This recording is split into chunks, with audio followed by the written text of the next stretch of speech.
Hello, my name's Hans, and today at Rimmer Brothers we're going to be replacing the rear discs and pads of this Jaguar XF year 2014. Before we jack the vehicle up, first thing is to find the wheel locking nut key, and I found this one out of the glove box, and I need to find we're using a 19mm socket and a breaker bar. So we'll crack that one off by hand and we'll use the electric windy gun on the rest. Just going to jack it up now. Okay, we've now jacked up the vehicle, and I'm going to just remove the wheel locking nut a bit first.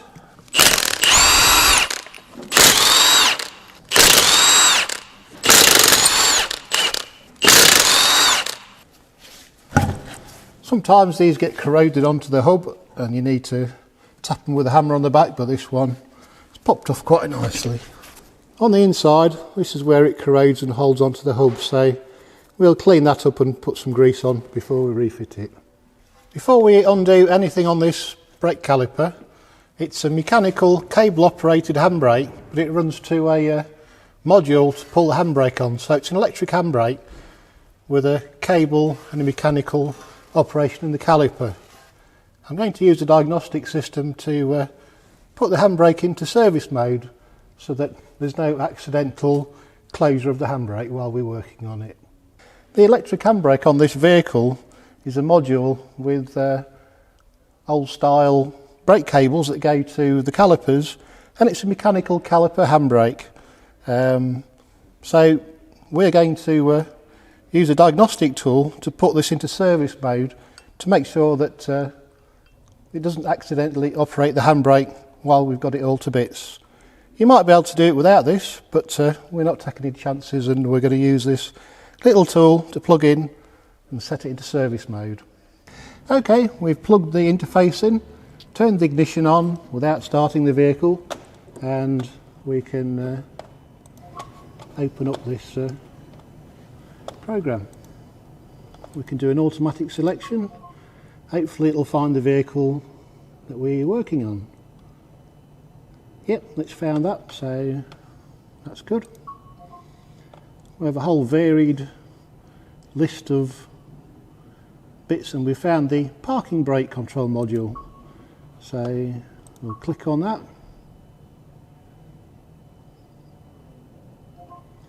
And we need to look at the special function. Here hopefully we'll be able to do service position. We click on that. This function is parking brake release to service. Press the OK. Make sure the key is in the ignition barrel and the ignition is switched off. So we turn the ignition off. Click OK. Turn the ignition switch on.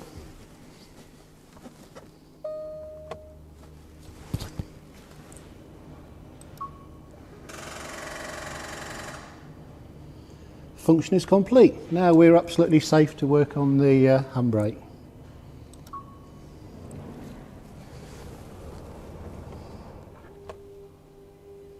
Okay, now first of all we're going to remove this retaining clip. Should just pull out like that. And we have two plastic covers that need removing.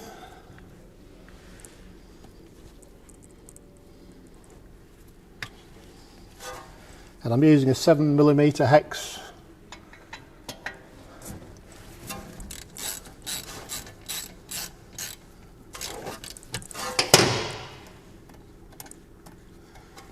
Always need to replace this sensor wire. Not very often you can actually remove that and replace it intact. It usually breaks, unless it's very new. I just need to wiggle it backwards and forwards a little bit. Now's the time where we'll break the this sensor wire. Just wiggle it up and down. As you can see, it's broken off, so as I thought it would do. Okay, now we've hung the caliper out of the way so we can actually see what we're doing. We can now remove the old brake pads. Now we need to remove this carrier. 2 bolts around the back, 15mm. Okay, we're going to try and remove this bolt. As you can see, it's tight as it should be, but we'll just unscrew it a little way and then we'll crack off the top one.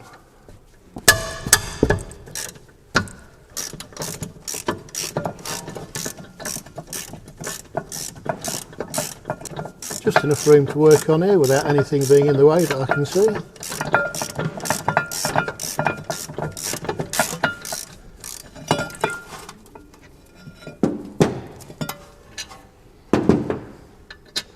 And that's the carrier removed. To remove the disc, we need to remove these, I'm not sure what they're called, but they're like little spring nuts. And the best way is with a pair of long nose pliers. Gently unscrew them.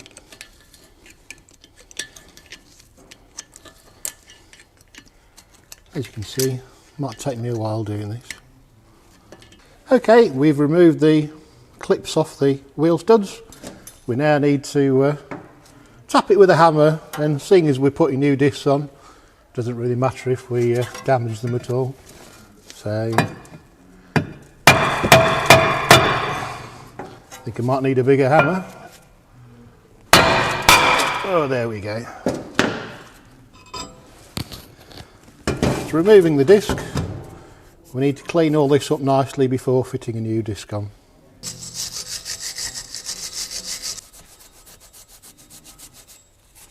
As you can see, we've cleaned up that hub as best we can, and this is the new disc that we're going to be fitting. This comes painted and not oiled or greased, so there's no need to degrease this disc. Just make sure it's all nice and clean. We don't lubricate these faces either, so it's just a matter of making sure that everything is lovely and clean and offering up the disc. Then we've got these washers that literally just slide down the threads.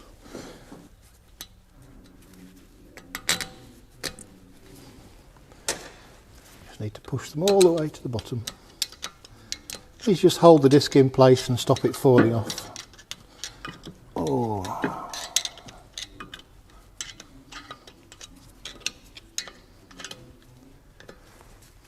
Now we can look at the caliper and look at retracting the piston back inside. As you can see, we've now lowered this down and supporting it on the axle stand.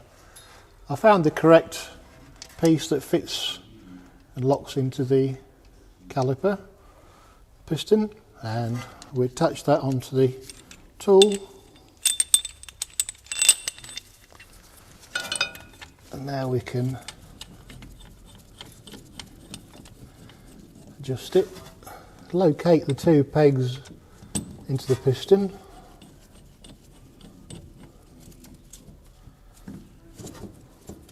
and now we can slowly make the piston go back into the caliper. Make sure that this boot doesn't get all twisted and it's not split or torn in any way. Also, I've checked the brake fluid reservoir, because as we actually push the piston back, the fluid level will rise and we don't want it to overflow and make a mess. Gently screw the caliper piston back in.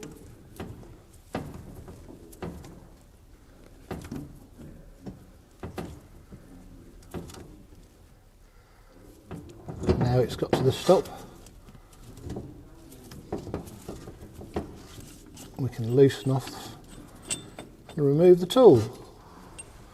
As you can see, the piston's fully retracted and ready to fit back on some new pads. Okay, now we need to clean up the carrier for the pads. Just using a wire brush to get rid most of all the dust in the scale.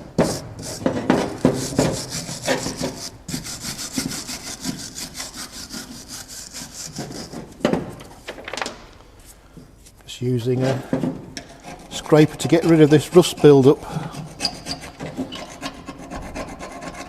We need to scrape off and make these surfaces nice and clean so that the pads don't actually get stuck in the carrier. Okay, I'm just going to use a file to clean up these faces. All we're doing is getting rid of the excess rust.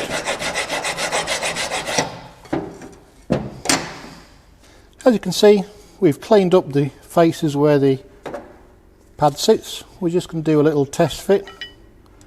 Make sure that it doesn't get stuck anywhere. It slides nicely. Here's the special grease that I'm using. Just going to put a little bit on and coat all the surfaces. This is easy done before fitting.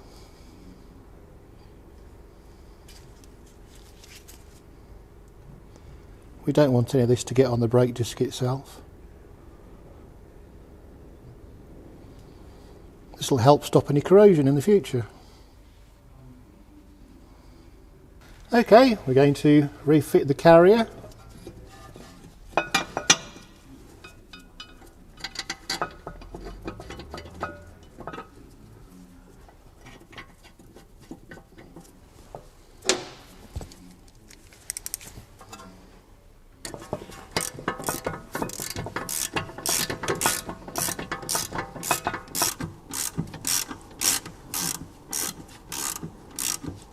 So we've set the torque wrench to 103 Newton meters, and we're going to tighten up these two carrier bolts.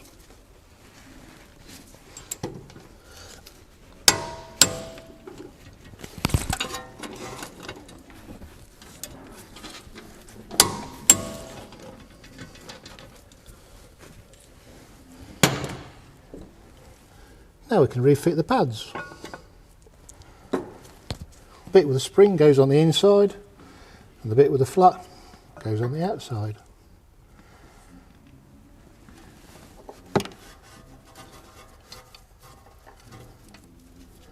We don't put anything on the pads grease wise, because these have got special pads. We don't want to lubricate them.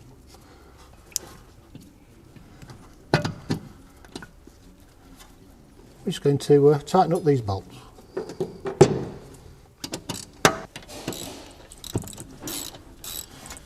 Just need to push the caliper inwards a little bit because it's spring loaded, and these should be tightened up to 28 Newton meters. Okay, we've tightened up these two sliding bolts, and we're going to fit the plastic cups, and finally the spring at the front. I usually hook the top one in first.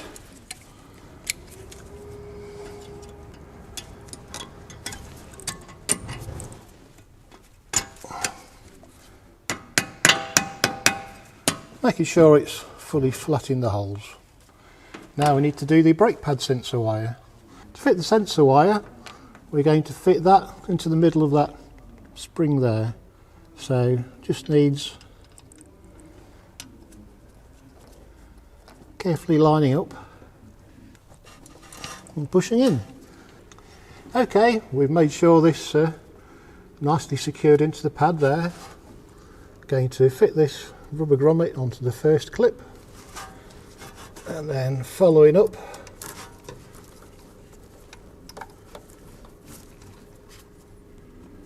should be 3 altogether, and it goes up and over and underneath the roll bar and into the clip. I've placed the clip and we just push it up.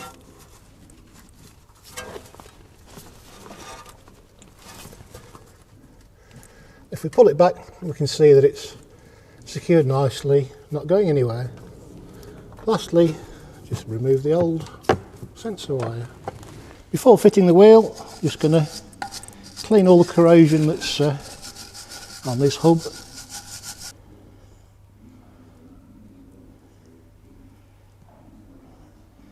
We're just putting it on the inside, not on here.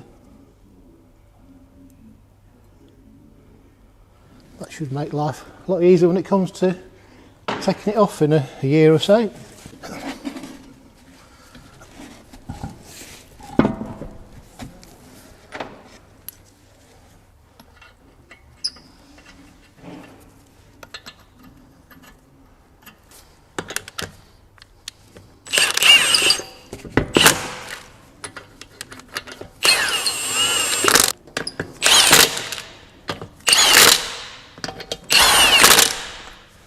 Just nip those up, and then we need to tighten them up to 125 Newton meters.